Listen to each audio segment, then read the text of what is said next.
Hello students, कैसे हैं आप लोग। In today's class we will study a chemistry chapter of class 10 chemical reactions and equations. वैसे तो इससे रिलेटेड आप लोगों ने प्रीवियस क्लास में काफी कुछ पढ़ा हुआ है।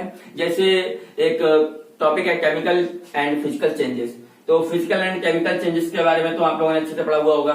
मीन्स जिसमें परमानेंट चेंज होता है और केमिकल चेंजेस। जैसे परमानेंट चेंज का मीन्स अगर कोई सब्सटेंस है वो इस तरह से चेंज हो जाता है कि हम उसको उसकी ओरिजिनल फॉर्म में दोबारा कन्वर्ट नहीं कर सकते, तो इसका मतलब ये परमानेंट चेंज है। और फिजिकल चेंज मीन्स ऐसा चेंज जिसमें सब्सटेंस अपनी कैरेक्टरिस्टिक्स को लूज नहीं करता। जैसे melting of ice, ice melt होती है, अगर हम अगेन उसको फ्रीज करें तो अगेन वाटर आइस में कन्वर्ट हो जाता है, तो ये एक फिजिकल चेंज है। मैंने यहाँ पर कुछ फिजिकल एंड केमिकल चेंजेस के एग्जाम्पल लिखे हुए हैं। जैसे melting of ice, melting of ice कैसा चेंज है, एक फिजिकल चेंज है। इसमें कोई केमिकल प्रॉपर्टीज चेंज नहीं हो रही है, कोई सब्सटेंस चेंज नहीं हो रहा है। आइस है, आइस वाटर में कन्वर्ट हो जाती है मेल्ट होने के बाद। वाटर को फिर से फ्रीज करेंगे तो फिर से क्या हो जाएगा, आइस में कन्वर्ट हो जाएगा। मीन्स अपनी जो प्रॉपर्टीज हैं, जो फंडामेंटल प्रॉपर्टीज हैं सब्सटेंस की, वो चेंज नहीं हो रही हैं। तो ये है। नेक्स्ट है फ्रीजिंग ऑफ वाटर, वाटर को फ्रीज करते हैं, आइस में कन्वर्ट हो जाता है।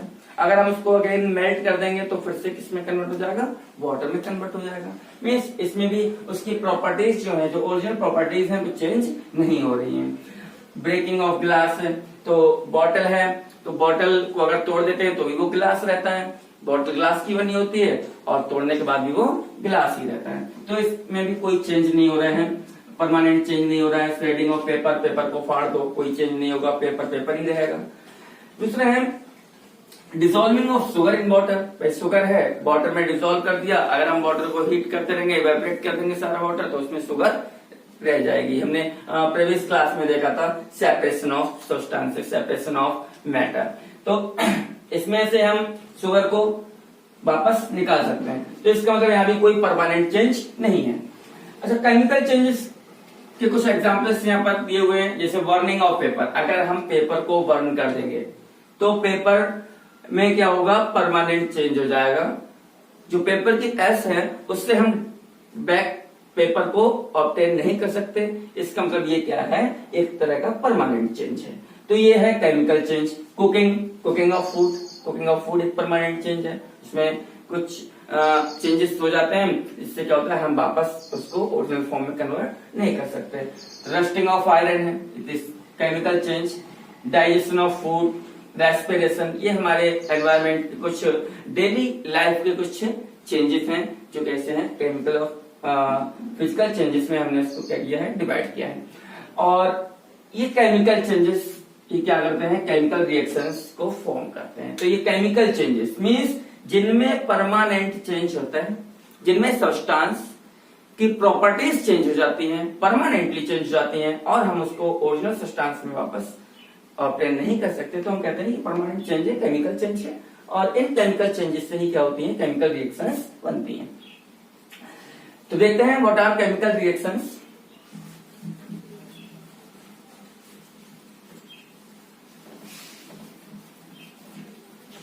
Reactions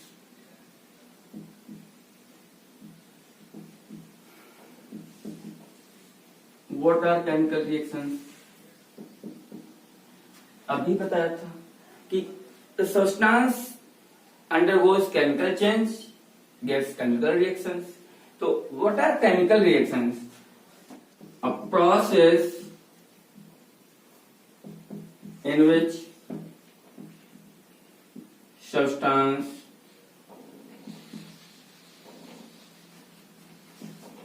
undergo chemical change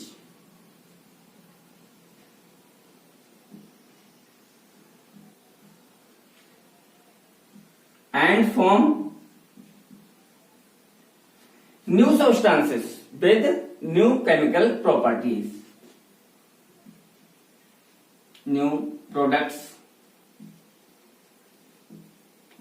with new chemical properties. तो इसको हम कहेंगे chemical reaction.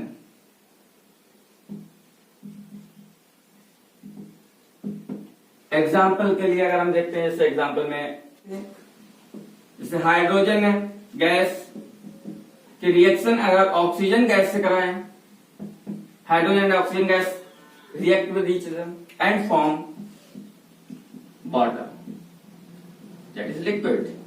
Hydrogen is a gas, oxygen is also a gas, and by the combination of these two gases they form water and this is liquid in state.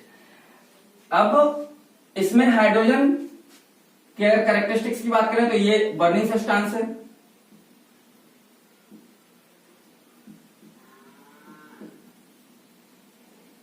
Oxygen help in burning, जो है burning में help करती है,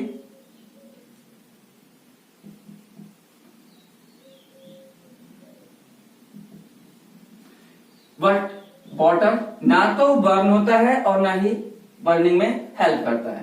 तो इसका opposite ये क्या करता है, फायर को एक्सटिंग्विश करता है।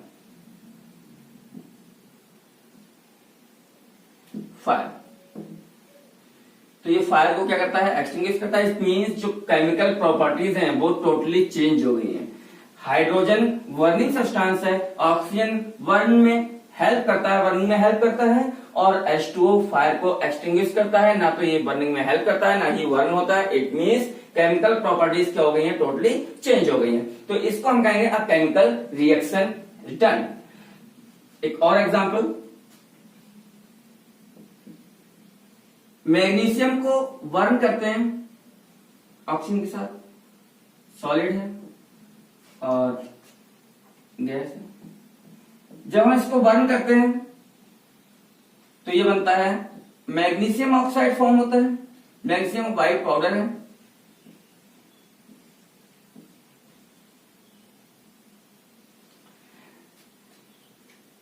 इस मैग्नीशियम ऑक्साइड को अगर हम अगेन मैग्नीशियम में कन्वर्ट करें तो ये पॉसिबल नहीं है इजीली। सो ये भी क्या है, केमिकल रिएक्शन है। This is oxygen. So these are the permanent changes, these are the chemical reactions. Now the characteristics of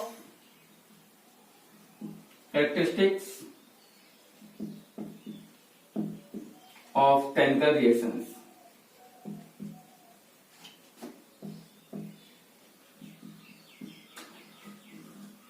कौन कौन सी कैरेक्टरिस्टिक्स हैं जिसके तो हम अब किसी केमिकल रिएक्शन को आइडेंटिफाई करेंगे। तो first one, change in state.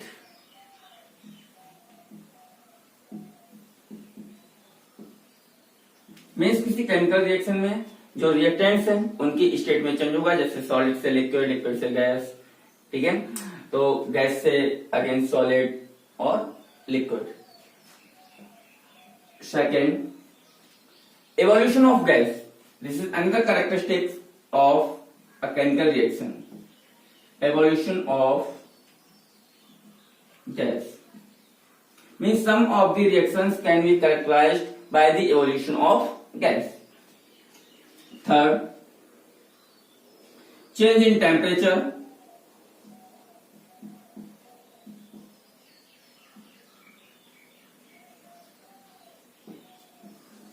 In some reactions में टेम्परेचर चेंज होता है, मीन्स या तो टेम्परेचर फॉल होगा या टेम्परेचर राइज होगा।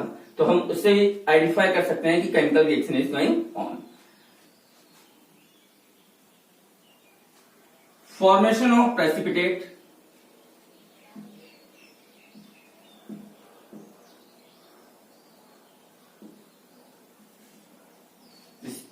PPT means precipitate, not power point presentation. Okay, तो this is fourth characteristics by which we can identify a chemical reaction, जिससे हमें पता लगा कि chemical reaction is going on. Means कुछ पीपीटी फॉर्म होगा, पीपीटी मीन्स प्रेसिपिटेट फॉर्म होगा, means किसी लिक्विड सॉल्यूशन में सॉलिड सब्सटेंस जब फॉर्म होता है तो हम कहेंगे प्रेसिपिटेट फॉर्म होता है, that is settle down at the bottom of vessel. One is change in colour.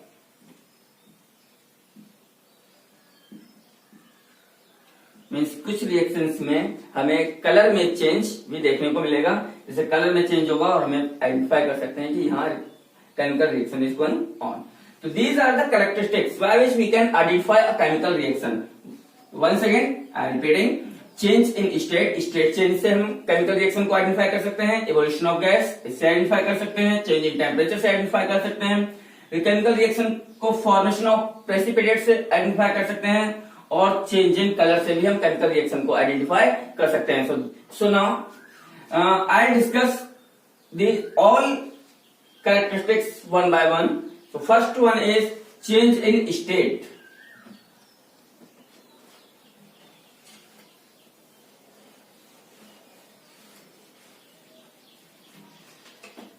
Let's see. Change in state is one of the property by which a reaction can be identified. For example, hydrogen and oxygen react together and they form water. Hydrogen is a gas. Oxygen is also a gas, but water is a liquid. यहाँ पर hydrogen oxygen combine होकर water का formation करते हैं. Hydrogen and oxygen both are gases and this is a liquid.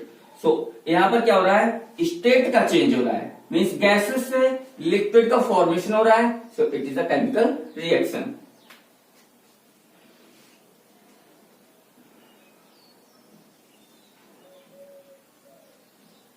ये gaseous state है of reactants and liquid state of product. So this is an example of change in state. Now we will see the another characteristic of a chemical reaction. Second characteristic, that is evolution of gas. Evolution of gas. Some of the reactions are characterized by the evolution of gas. So एक ये test tube है, इसमें dilute H2SO4 है और इसमें अगर zinc granules डाल दें, अगर हम जिंक जेडन डाल दिया तो इसमें बबल्स फॉर्म होंगे और ये से प्रोडक्ट बनेगा ZnSO4 plus hydrogen gas release होगी. So this is an example of release of gas. Means some of the reactions are characterised by the evolution of gas. अगर हम जिंक की रिएक्शन H2SO4 से कराते हैं डाइल्यूट फॉर्म में, तो ये बनता है ZnSO4 plus H2 and this is gas. So this is an example of evolution of gas. There are so many examples of evolution of gas. We will discuss them later. Now, the third characteristic of chemical reaction is change in temperature. देखते हैं third characteristic. Change in temperature.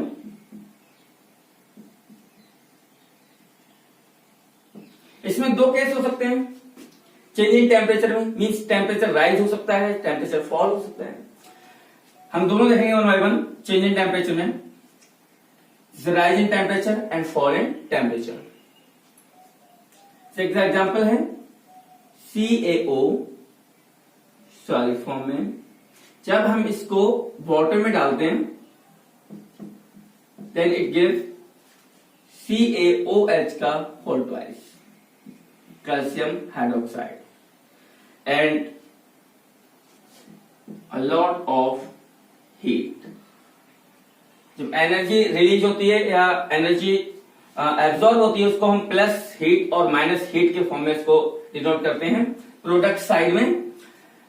Here the temperature rises, product side में temperature rise हो रहा है, तो temperature is rising.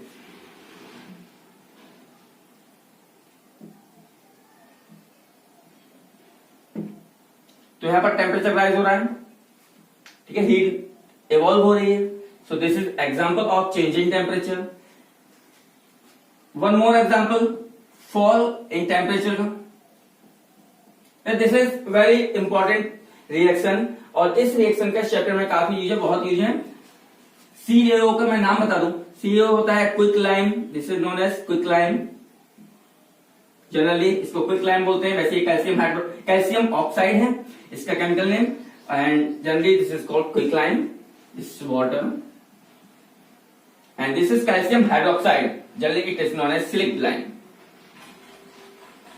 Select lime, this is slaked lime, calcium hydroxide, and calcium oxide is known as quick lime.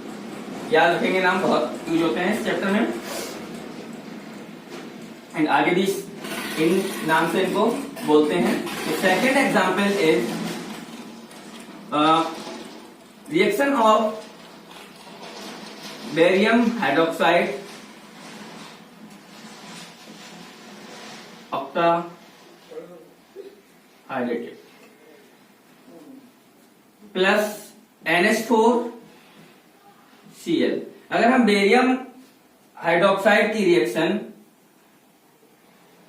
Ammonium chloride से कराते हैं, then the products formed are BaCl2, NH3 means ammonia plus water, और यहां पर होता है minus heat, temperature fall होता है, fall in temperature, temperature down हो जाता है। इसमें सॉल्यूशन का जो प्रोडक्ट्स फॉर्म होते हैं, प्रोडक्ट साइड जब हम इसको टच करेंगे, इसके सॉल्यूशन को जब जो प्रोडक्ट्स फॉर्म होंगे, तो उसका हमें टेम्परेचर फॉल दिखाई देगा, उसमें टेम्परेचर फॉल होगा, तो हम कहेंगे ये टेम्परेचर चेंज हुआ है।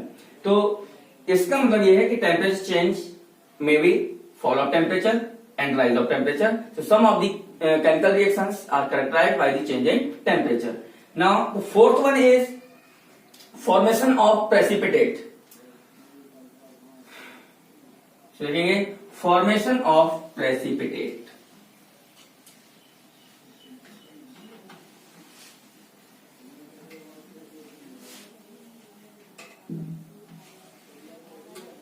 The fourth characteristic is formation of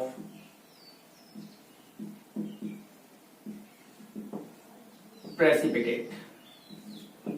So formation of precipitate के लिए हम एक एग्जाम्पल ले लेते हैं, लेड नाइट्रेट PbNO3 का होल ट्वाइस की रिएक्शन कराते हैं पोटेशियम आयोडाइड से। तो PbNO3 की जब रिएक्शन मीन्स लेड नाइट्रेट की रिएक्शन पोटेशियम आयोडाइड से करा रहे हैं, जो प्रोडक्ट्स फॉर्म होते हैं, and these products are PbI2 lead iodide, ये येलो प्रेसिपिटेट होता है, yellow precipitate, yellow PPT form होगा, प्लस इससे बनेगा KNO3 पोटेशियम नाइट्रेट।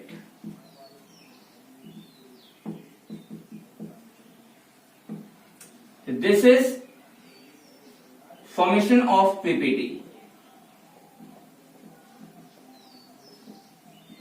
प्रेसिपिटेट का फॉर्मेशन हो गया। प्रेसिपिटेट क्या होता है, जब किसी रिएक्शन में सॉलिड प्रोडक्ट फॉर्म होता है, तो हम कहेंगे ये प्रेसिपिटेट फॉर्म होता है, सॉलिड प्रोडक्ट फॉर्म होता है, and that is settle down at the bottom. जैसे यहां पर अगर हम इस सॉल्यूशन है हमारे पास, इसमें लेड नाइट्रेट सॉल्यूशन है PbNO3,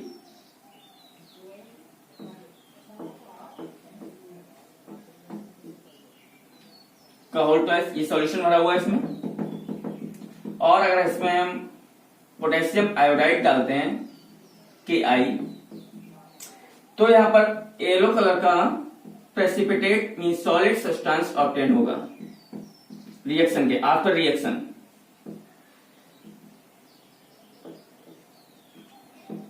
ये लो पीपीटी फॉर्म होगा,